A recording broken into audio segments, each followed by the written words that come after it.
간호와 성인간호. 먼저 여기에서는 질병들에 대해서 쭉 다루다 보니까 모든 질병들은 증상에서 통증이라는 게 있잖아. 그럼 이때 통증, 동통에는 어떤 종류가 있냐 하는 부분에 대해서 한번 보는 거예요. 그럼 먼저 첫 번째가 참고로 표재성 통증 뭐 어려운 거 없어. 표재성은 표피에만 통증이 있다. 쉽게 말해서 내가 가시가 질렸어. 어디 약간 살짝 끝에 닿았어.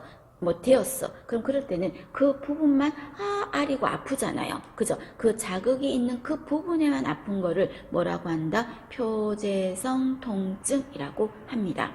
그 다음에 이번에는 여러분 이런 것도 있잖아. 우리가 몸이 안 좋은데 뼈마디가 콕콕콕콕 쑤시는 것처럼 막 아프면서요. 막 온 근육이 막 어디 망치로 두드려 맞은 것처럼 망치로 맞은 것처럼 막 아프고 우리하고 막 아픈 거. 그럼 이때 이 사람한테 근육통이 너무 심해. 온몸이 두드려 맞은 것 같아. 이렇게 말할 때 의사가 예를 들어서 어디가 아파요? 이렇게 말하면 꼭 집어서 어디가 아파요? 이렇게 말하면 말할 수 있어? 말 못할 걸? 어디라고 딱 말은 못하고 그냥 이 전체가 이 어깨 전체가 아파요. 이렇게 될걸요? 이런 통증은 뭐라고 하냐면 깊은 곳에서 있는 통증. 근육이나 관절이나 신경통 이런 거 있죠. 그런 거를 깊은 곳에서 있는 통증이다. 그래서 심부성 통증이라고 합니다. 표재성은 그 부분, 표피에만 있는 거야. 그럼 이때 표재성 통증은요. 어디가 아파요? 이렇게 말하면 손가락 끝을 가리키면서 여기요 이렇게 말할 수 있잖아. 근데 온 근육이 아프고 뼈마디가 콕콕콕 쑤시는 거는 어디라고 말할 수 없어. 그런 통증은 심부성 통증. 구별되시겠죠? 그 다음에 3번은 뭐 외울 거 없습니다. 내장성은 내장에서 장기에서 느끼는 거. 그 다음에 중요하죠. 제가 수업 시간에도 중요하다 그랬어요. 환상지통 그리고 5번에 있는 방사통 두 가지. 이것 때문에 말하는 겁니다. 환상지통, 방사통. 그럼 환상지통은 지자 빼도 되죠. 환상통이라고 해도 되는데 이거는 어떤 키워드가 들어간다 그랬어? 사지가 절단됐다. 그 절단된 부분이 아프다고 컴플레인 하는 거를 환상통이라고 했습니다. 사지가 절단됐다. 팔다리가 절단됐다. 뭐 절단 이런 거 나올 거야. 환상통. 됐나요? 그 다음에 5번에 있는 방사통은 여러분 다른 말로 뭐라고도 한다? 영관통이라고도 합니다. 방사통 또는 영관통이라고 합니다. 그럼 이거는 어떤 겁니까? 그 밑에 예를 보시면 추간판 탈출증으로 추간판 탈출증은 허리 디스크 이런 거잖아요. 그럼 디스크가 있으면 어디가 아파야 돼? 원래는 허리가 아파야 되잖아. 그죠? 근데 허리만 아픈 게 아니라 멀리 떨어진 어디까지 아픈 거야? 허벅지나 또는 장딴지 이런 데까지 아픈 거야. 원래는 허리만 아파야 되는데 멀리 떨어진 다른 부분에서까지 아픈 거, 멀리까지 아픈 거. 그런 통증을 뭐라고 한다? 방사통 또는 영관통이라고 합니다. 그래서 우리가 동물들, 희귀 동물들 보호해야 되니까 자연으로 방사해준다 이런 말 하거든요. 방사, 풀어준다. 멀리 가라고. 그래서 방사통, 영관통, 그리고 사지가 절단됐다, 환상통 두 가지 구별하는 거. 그 다음에 6번은 참고로요. 시상통이라는 거는 뇌졸중을 앓고 나서 반대쪽 부분에서 그쪽이 감각이 우리하게 찌릿하게 아프면서 불편한 거. 그런 통증은 시상통.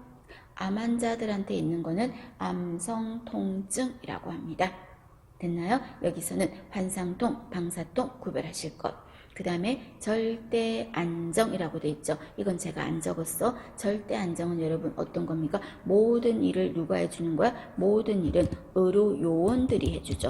모든 일은 의료요원들이 할 거야. 의료요원들이. 그럼 이때 모든 일을 의료요원들이 하니까 환자는 식사하는 거 혼자 하지 마. 그 다음에 돌아눕기 된다 안 된다? 금지죠. 돌아눕는 거 안 돼. 그리고 밥 먹고 나서 이 닦기 이런 거 금지예요. 그리고 또 방문객도 좀 어떡할까요? 좀 제한할 거야. 면회객도 제한하겠습니다. 식사, 돌아눕기, 이 닦기 이런 거 전부 다 어떻게 된다? 자기가 하지 마세요. 모든 일을 의료요원이 해준다 하는 게 절대 안정이죠. 의미 구별하십니다. 그래서 우리가 절대 안정을 하는 경우에 가장 대표적인 거에서 뭐 심근경색증이라든지 그죠? 또는 우리가 성인질환이나 또 아동간호나 모성에서 또 어떤 거 있었습니까? 산후출혈 산후출혈을 보일 때도 절대 안정이었어. 그리고 또 뇌압이 올라갔을 때, 그죠? 뇌압이 올라갔을 때도 절대 안정이었어. 그리고 또 안구 적출술 이런 거 했을 때도 절대 안정이었습니다. 맞나요? 그런 것들 의미를 봐주시면 되겠습니다.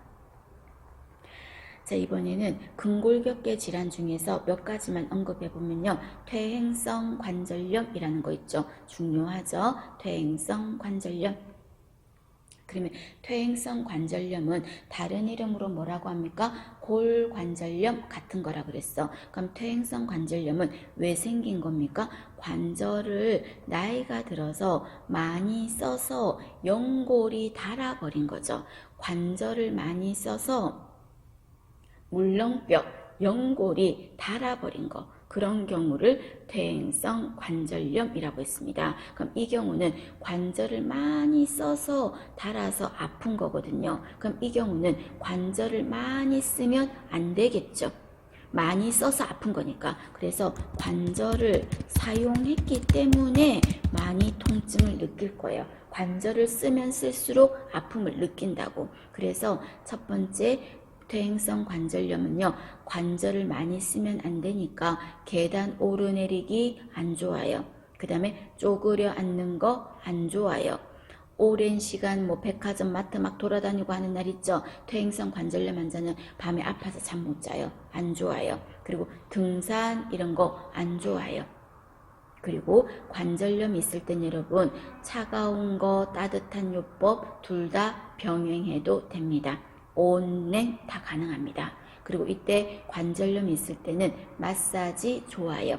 마사지 좋아요. 아까 여러분 혈전성 정맥염일 때는 마사지 해줬어 안 해줬어? 하지 말라 그랬어.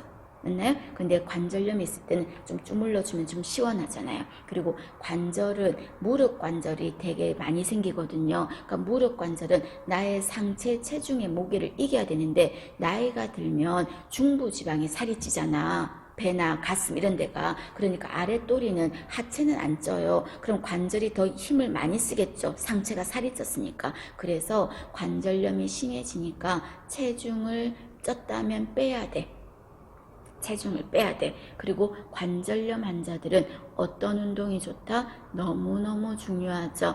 관절을 많이 안 쓰고 쭉쭉 뻗어주는 운동, 수영이 좋겠죠. 수영은 스트레칭, 쭉쭉 뻗어주는 운동이니까 관절 많이 안 쓰고. 관절염 환자에게서 좋은 운동은 뭐죠? 수영입니다. 많이 물었죠. 그 다음에 이번에는 골다공증입니다. 그럼 골다공증일 땐 어떻게 합니까? 또는 골다공증은 어떤 걸 생깁니까? 한다면 얘는요, 폐경인 여성들한테 많다. 당연히 알고 계시죠? 그럼 폐경일 때는 왜 그러냐면요, 에스트로겐이 결핍되면 이 에스트로겐이 뼈를 튼튼하게 하는 역할도 하거든요. 근데 그 에스트로겐이 안 나오니까 골다공증이 생기는 거예요. 그럼 이때 골다공증은 뼈를 튼튼하게 하는 칼슘 이런 거 먹어주면 좋겠지. 그리고 또 폐경 때문에 생겼다면 에스트로겐 같은 거를 일찍 좀 투여하는 거죠. 투여해. 그리고 이때 골다공증이나 퇴행성 관절염 모두가 체중이 적당한 게 좋아. 살찌면 안 좋아. 그리고 골다공증 환자는 어떤 운동이 좋다? 걷기가 좋아요. 걷기가 좋아. 골다공증 환자에게 운동은 걷기. 관절염 환자에게 운동은 수영. 두 가지. 전혀 헷갈리지 마시고. 그 다음에 골다공증 환자는 걷기와 함께 근육을 수축시키는 탄력 있게 만드는 어떤 운동도 도움이 된다? 등척성 운동 이런 것도 도움이 된다.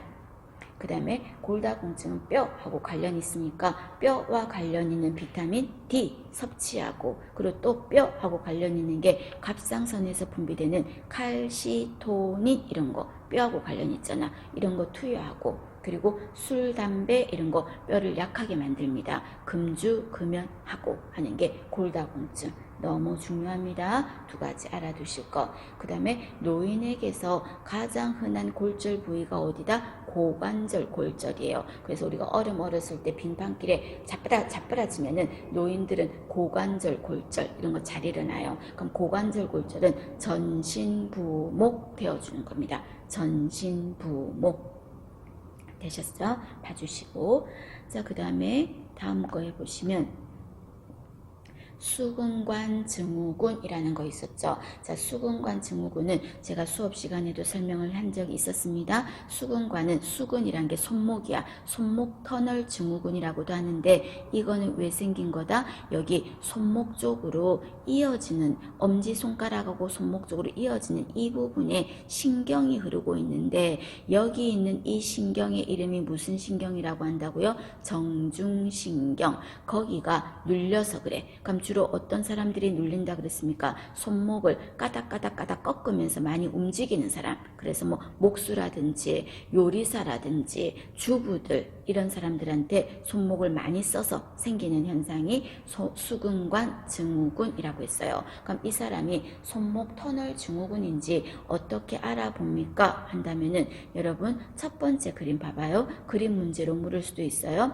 자, 여기 그림에서 보시면 이 사람 손을 꺾어가지고 손등끼리 맞닿아서 꺾어놨지. 그죠? 이 검사를 무슨 검사라고 합니까? 팔렌 검사라고 하죠. 팔렌 검사. 그래서 이렇게 손목을 꺾어서 이렇게 하는 거. 이렇게 하는 검사가 팔렌 검사인데 이때 꺾었을 때 안 그래도 아파 죽겠는데 꺾으니까 이렇게 하면 더 아프겠죠. 그래서 이렇게 딱 하라고 하면 이거 못해. 아파서요. 그럼 이 검사상에 팔렌 검사상의 양성이다. 이 말은 뭘 말한다? 수근관 증후군이 있다 할 수고 검사를 알 수 있는 거예요. 검사 방법에. 그 다음 두 번째 검사는 티넬 검사라는 거 있죠. 티넬 검사는 여러분 요 옆에 오른쪽 그림에서 두 번째 그림을 한번 보시면 여기에 보면은 여기 정중신경이 엄지손가락 쪽으로 지나가잖아요. 이쪽 신경이 지나가는 부분을요. 내가 해머나 또는 해머 조그만 망치 있죠. 그런 망치로 어떤 막대기 같은 걸로 살짝 세게 아프게라는 뜻이 아니라 때리는 거예요. 손목 꺾이는 정중신경이 있는 부분에 여기를 톡 치는 거예요. 탁 쳐. 그럼 탁 치면 안 그래도 아픈데 그 신경을 탁 건드리니까 어때? 막 찌릿하게 아파. 그래서 엄지손가락, 둘째, 셋째 손가락, 이게 손바닥 요쪽에 엄지 첫째, 둘째, 세 번째 손가락 있는 요 손바닥 전체가 찌릿하면서 아픈 거 그걸 느낀다면 그 사람은 티넬 검사상에 뭐로 나온 거다? 양성입니다. 그 말이에요. 그래서 티넬 검사 하는 거 팔렌 검사 어떻게 하는지 아시고 이 검사를 하는 거는 어떤 걸 알아보는 거다? 수근관 증후군 또는 손목 터널 증후군 알아보는 거다. 이렇게 알아두십시오. 그러면 이거는 수술을 해서 꺾여져 있는 신경을 눌려 있는 신경을 펴줄 거거든. 그럼 수술을 했어요. 그럼 수술하고 나면 혈액순환이 잘 되는지를 확인하겠죠. 그죠? 그 다음에 또 조심하실 거는 수술 직후부터 손가락 운동은 계속 시켜요. 수술 직후부터 손가락 운동이나 이런 걸 전혀 하지 못하고 안정하게 한다. X. 손가락 운동은 시켜요. 그런데 수술한 이유가 손목 쪽으로 흐르는 신경이자 손목 쪽이죠. 그래서 손목은 그 대신에 어떻게 한다? 안정해야 돼. 손목은 안정하되 엄지손가락은 운동을 시켜라. 그 말입니다. 그리고 이때 아프면 어떤 걸 적용하자? 냉 적용하자. 그리고 당분간은 손목이 쉬어야 되니까 무거운 물건을 든다든지 무리한 일을 하는 거는 하지 마라 하는 게 수근관 증후군 케어입니다. 자, 그 다음에 밑에 거는 여러분 참고로만 하시면 되는데 여기 팔꿈치 쪽에 있죠. 팔꿈치 쪽에 있는 뼈 부분을 상과라고 하거든요. 근데 이 상과가 여기 그림 보시겠어요? 여기 팔꿈치를 했을 때 바깥쪽 부분에 있는 상과 뼈 부분을 외측 상과라고 하고요. 요 그림 보시겠어요? 두 번째 그림 보시면 요 안쪽 있죠.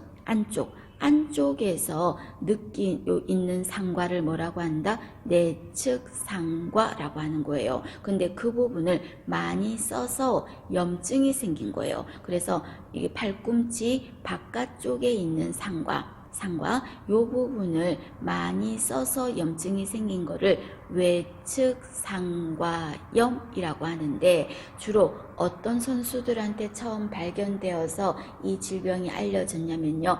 테니스를 치는 사람들한테 팔꿈치 바깥쪽의 상과에 염증이 많이 생겼대. 그래서 팔꿈치 외측 상과염을 일명 다른 말로 테니스 엘보우라고 한다고요. 됐나? 여러분 줄 거야 돼. 테니스 엘보우입니다. 반면 팔꿈치 안쪽에 염증이 생겼어요. 많이 써서요. 그거는 팔꿈치 내측 상과염이라고 하는데 어떤 선수들한테서 이게 발견되었다? 골프 선수들한테서 많이 생겼다. 그래서 이 질병을 내측 상과염이라고도 하고 골프 엘보우라는 표현을 쓰기도 합니다. 되시겠습니까? 이해해 주세요.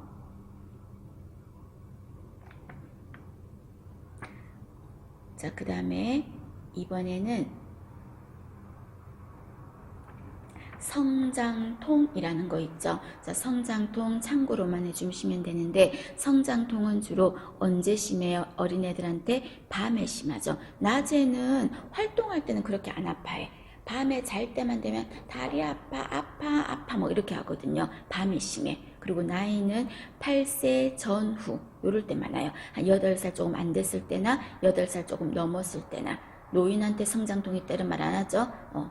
8세 전후에 호발된다. 주로 어느 부분이 그렇다? 다리, 허벅지, 무릎 뒤 이런 데 생긴다. 그럼 이때 어떻게 해주면 돼요? 성장통이 있을 때는 다리 아프다면 마사지 해줬잖아. 우리 엄마들이 그죠? 마사지. 그리고 또 온찜질 이런 게 도움이 되겠다.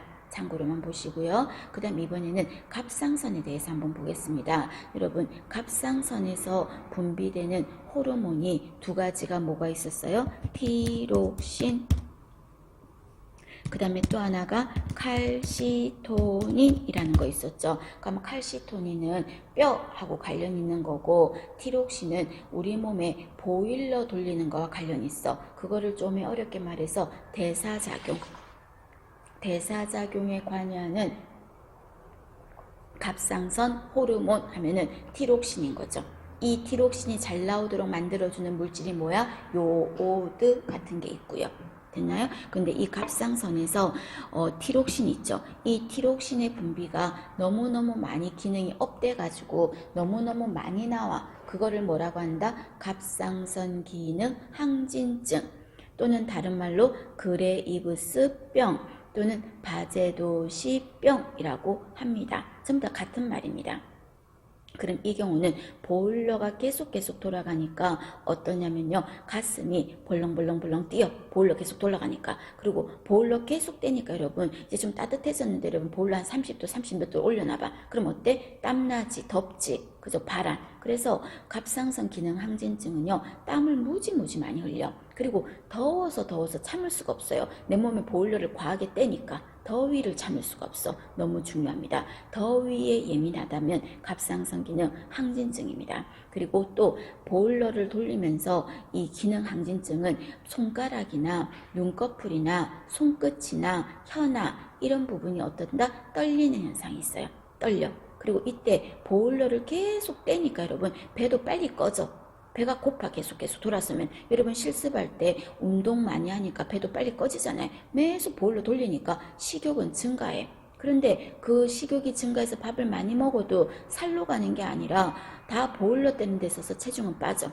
그리고 또 어떻다? 변비나 설사도 있어요. 특히 변비보다는 뭐가 많다? 설사가 많아. 장운동도 막 보일러 떼서 활발하게 움직이니까. 그리고 심장도 어때요? 보일러 떼야 되니까 더 많이 움직이겠죠. 맥박은 어떨까요? 빨라지겠죠. 빈맥이 나타납니다. 되셨습니까? 그리고 갑상선은 내분비, 호르몬하고 관련 있죠. 무조건 호르몬 질환은요.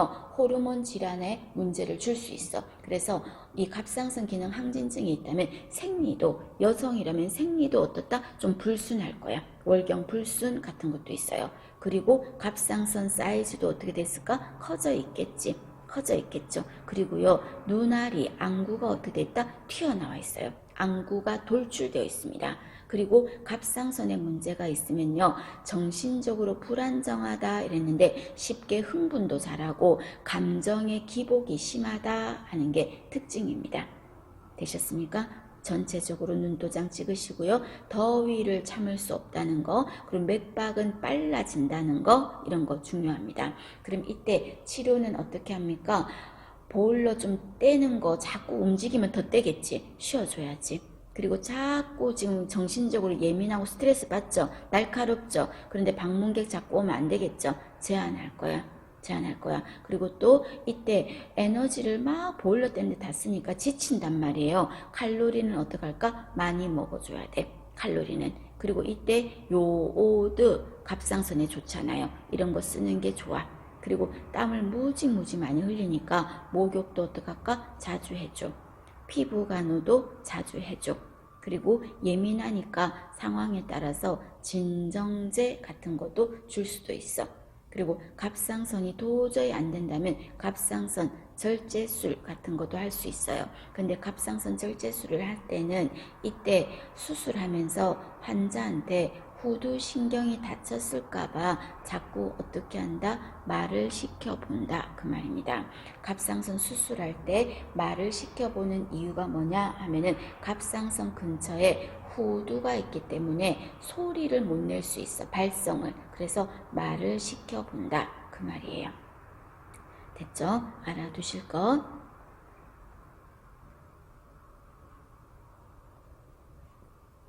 자, 이번에는 갑상선 기능 저하증입니다. 자, 갑상선 기능 항진증보다 저하증이 더 중요하죠. 그 저하증의 이름을 뭐라고 한다? 크레틴증이라고도 하고 또는 점액수종, 점액부종이라고도 부르는 거죠.